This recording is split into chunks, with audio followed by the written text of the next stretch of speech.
Hey, what's up, everyone? Looking at the Monday slate today, we have a 10-game slate for Monday. Hope you guys all had a great weekend, and let's get right into it. Before we get started, you can drop a like down below and subscribe if you have not already. I appreciate that. Let's try to get 200 likes on the video, and if you want to join us, you can visit the website dfsprocess.net or links in description. Now that the NFL is over, I'm going to be focused solely on NBA for a bit, and then we got MLB coming up right around the corner, so if you want to get in for either of those, you can check out the site. Starting off here at point guard, we're dealing with a lot of question marks. Luka is out, we know that. Kyrie's out. But Trae Young is questionable. D'Angelo Russell is questionable. Kemba's out.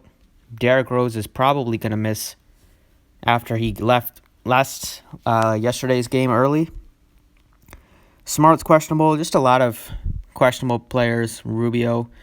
So probably we'll make an updated video in the afternoon if we get some of these news, because I'm sure the slate will be a lot different than it looks right now. But as of now, the guy that I like quite a bit here at point guard is just Ja Morant at 6,800. He's just super cheap. He's at home. He's average 7 more Draftkings points at home this year. It's a fine matchup against Detroit. They're not very good defensively, and they're probably going to be missing some of their. They've been bitten by the injury bug this year, and then if Derrick Rose is out, we'll probably get a lot of minutes matched up against Reggie Jackson. So I think it's a good matchup for Morant, and he's at home. Like I mentioned, he's been a lot better at home this year. Just really, really cheap. His price tag is really down. In close games, he's seeing over 30 minutes, like 32 to 34. Over at shooting guard, Bradley Beal is over 10,000 now. That was very quick. So hopefully, we got the most out of him when he was in the $7,000 and $8,000 range, just at a price point where it's going to be tough for me to get to him. Russell is questionable. I don't know if he's going to play. They haven't really been pushing it with him at all this year. The team's going nowhere, so decent chance he just rests, and that would open up a lot for the team, especially Alec Burks. I want to see some of their prices on the team in case Russell is out. Alec Burks would get a nice bump, assuming he probably starts. Even if he comes off the bench at 53, it's a pretty good play. Damian Lee looks okay in that case. I mean, nobody really jumps off the page as terms of really cheap, but Burks would be good, as would Damian Lee and maybe Draymond. Other guys to look at shooting guard are definitely Devin Booker, especially if Ricky Rubio is sidelined again. He will just get a lot more usage, basically becoming the point guard for the team. I like how Draftkings did a pretty good job of pricing up Dinwiddie up to 8,000 once we got the Kyrie news. Jaylen Brown is priced up at 76, but he's still fine without Kemba here. It's a great matchup against Atlanta. Fournier is also questionable, so just a lot of question marks on the slate right now.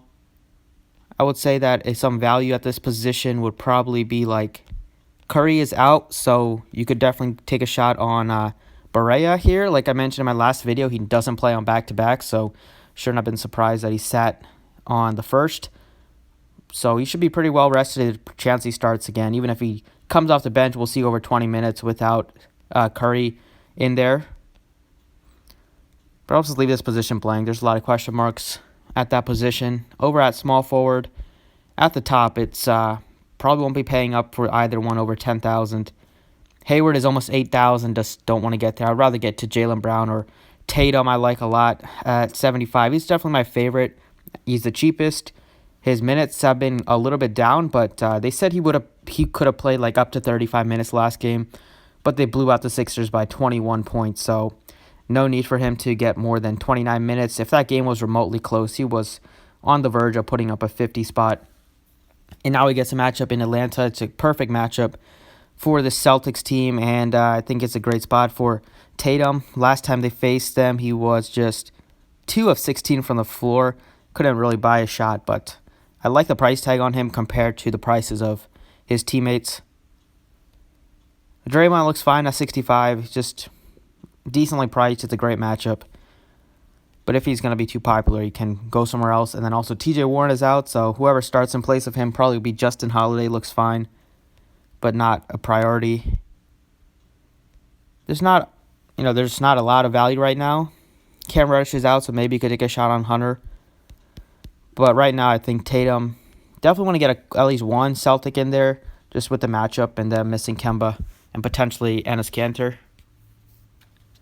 At power forward, another questionable player, Julius Randle. This slate is probably going to go bonkers tomorrow afternoon.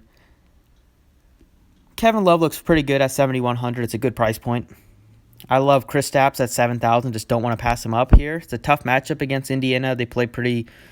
They're a good defense. They don't play super fast, but I think it's just a spot where the usage is just going to be so massive. The price tag is just really appealing for him, so he's going to be a really good option. I also like Jaren Jackson quite a bit at just 6,100. It's just a nice price point for him. He got suspended for probably coming off the bench during that skirmish against the Knicks. But he's been seeing pretty good minutes. I love the price tag. Just 61. Don't need a ton from him. He definitely has a tournament kind of winning upside at this price point. Getting like a 40-point upside at 6,100 is definitely pretty nice. And if you want to go with some value, kind of depend on some of these injuries. Right now, nothing jumps off the page as like a tremendous play. If Julius Randle's out, then Bobby Portis would be a really good option against the Cavaliers. He definitely will start probably in place of Randle if he's out. But right now, I think Kristaps is just going to be a really good option. I also don't mind Aldridge's price, but Kristaps just jumps off the page. We'll see a lot of minutes tonight. Played 36 against Houston, so he's not on a minutes limit or anything like that. Over at center, Embiid is down to 9,200. He was awful against Boston, 1 of 11 from the floor. That is just hard to do for a center especially. Now matched up against Miami, it's not a great matchup. He has had some success against this team a lot this year. 55 fantasy points and a 58 burger against them. So 2 of his better games have come against Miami and have come against Bam Adebayo. Adebayo is definitely a few inches shorter than Embiid. Embiid has at least like 20, 30, maybe 40 pounds on him. So I like Embiid here at 9,200. It's a good price. But there are also some other options to go to, like DeAndre Ayton is only 7,700. I like that against Brooklyn. It's a great matchup against Jared Allen. He took 27 shots against Milwaukee, just made 10 of them. He's not afraid to shoot. Give him that. And also Jaren Jackson looks good at 61 at this position.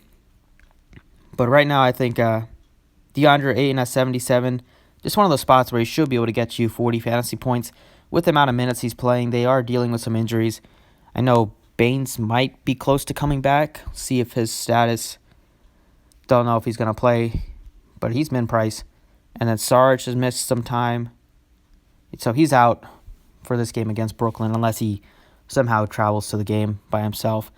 But 77 for DeAndre Ayton against Brooklyn to say just a really good spot. Over at guard here, I think there is some value. I'm assuming Derrick Rose doesn't play. I think that's a pretty good assumption to make for a guy that has had some injury issues in his career and leaving the game with a groin injury. It's probably going to cost him a couple games. So that's why I like Reggie Jackson looks good. This game did go into overtime, but he played 34 minutes. So the minutes are there, can be there. It's a good matchup, but it's also something to worry about on a back-to-back. A guy that there's a chance he doesn't even play on a back-to-back, just coming back from his back injury. I know the last time they had a back-to-back, he rested. So if that's the case, or even if Derrick Rose is out, I think Bruce Brown looks good. He's only $3,800. Even if he doesn't start, he's going to see good minutes off the bench. I assume there's a chance he starts without Rose. They could go with starting alongside Reggie Jackson, or if Jackson's out for rest, then Bruce Brown will start and see a ton of minutes at point guard. I just like him a lot. At 3,800, he has a lot of upside. He's the best value right now, I think, on the slate. That's probably going to change, but don't mind playing him against Memphis. It's a great spot. And then at forward, probably take a shot on Jaren Jackson. It could easily burn me, but it's a matchup and a price tag where I think it's fine to go to. He was good against them a couple weeks ago, put up 44.5. Not that that's going to mean he's going to go off tonight, but he's at home. It's just the Grizzlies have been playing well. The Pistons have been playing a little bit faster, and their defense has been awful. So one of the cheapest price tags he's been all year. Makes some sense to take a shot there. So that's Draftkings. For Fanduel, it's pretty much the same boat with the injuries and stuff. At point guard, I'm looking at like De'Aaron Fox. I think is looking pretty appealing at 8,300 and a pace-up spot against Minnesota. We have some cheap prices here on Brogdon. Shabazz looks fine. You have Barea at just 3,800 if he starts after he rested last game. And then you have Reggie Jackson at 4,500. Kind of like De'Aaron Fox right now. Just with so many injuries at the top of the position, he's one of the better spend-ups on the slate. So especially if Young's out, then if Young's in, you could take a shot there. But you're dealing with another one of his ankle injuries. He's been bothered by. I mean, he's had his fair share of ankle injuries this year. At shooting guard, Bradley Beal is priced up, so at least he's priced up on FanDuel. I was assuming FanDuel would have him at like 7,700 based on their pricing this year. Other guys to look at, Russell is questionable. If he's in, it's a great spot against Washington. Dinwiddie's a little bit easier to get to on FanDuel at just 7,100. If Smart's in, this is one of the spots where I love Marcus Smart. I assume he's going to play unless he gets, unless that injury worsens. But he looked fine against Philly. Don't know when he got that injury. But it's one of those spots where Atlanta is, I believe, leading the league in turnovers. And Marcus Smart is known to get those, to rack up blocks and steals. It's a spot where he could have one of his ceiling games against a terrible defense and just rack up a lot of blocks and steals, which on FanDuel is so valuable. Damian Lee would be a really good play if don't know why I said Rubio. If Russell is out, Lamb looks pretty good too, 4,300. So there's quite a bit of options here with TJ Warren out. Lamb looks fine at that price point, and then Bruce Brown also looks good at 4,000 just with the injuries on the team. Right now, I would say that Smart is one of the guys I'm looking at, but he's questionable. So I think going with Bruce Brown at 4,000 is also fine. There was a guy that I liked a decent amount in this range, and that would probably be like Dinwiddie at 71. Just going to start at point guard. Going to see good minutes here. Or even if you don't want to go with Dinwiddie, the other guy was Karis LeVert, just 4,100. That's a spot where without Irving, he's pretty underpriced. He's been underwhelming. Hasn't gotten over 20 fantasy points in 4 out of his last 5 games. But it's going to be one of those spots where he's going to go off. He's going to go off when nobody's really expecting it, or he's going to go off when he's not mega chalk. Just with the way a lot of people just look at the box scores and stuff, I don't know if he's going to be super popular today with some of the other value that we have also. But without Irving, there's just so much more usage and more shots to go around. His minutes should be, in like the 25 to 30, or maybe not 30, but at least like 25-minute range. I want to see how many minutes Irving played. He played a handful, 28, so yeah, feel pretty confident that LeVert will get you at least 25 minutes, and it's a great matchup. At small forward, it's really easy to get to Jaylen Brown here. I like him a lot, 68. I also don't mind Kelly Oubre, 67. Burks would be a really good play if D'Angelo Russell's out. And for some value here, you could also take a shot on Glenn Robinson if he's out. And Tim Hardaway at 45 is also pretty appealing. But going to have one of these Celtics, either him or Hayward. I like Jaylen Brown. Just in the matchup, he's been just better than Hayward this year. Overall, he's had a lot more upside. He flashed to like more of a 40-point ceiling. And just a really good spot against Atlanta. At power forward, there's a cluster of guys like 77 to 8,000. On FanDuel, my favorite is Kristaps at 8,000, followed by maybe like Aldridge, just based on his price tag at 68. It's a tough matchup, but Aldridge is really cheap on FanDuel. Jackson also is fine at 6,500. And for some value at this position, there's nothing that really jumps off the page at this position for value. Probably the cheapest prices would probably be maybe B. Jelly, take a shot there, 56. It's against his former team, if you're into some of those narratives. But it's probably a spot where I'm going to be paying up, and one of the pay-ups is going to be Kristaps at 8,000. And then over at center is where I find it hard not to play Embiid. 8,800 against Miami. As I said, he's done good against Miami this year, but he's also just so cheap now. It's on the road. Sixers have been awful on the road, but they are struggling and they need a win pretty badly.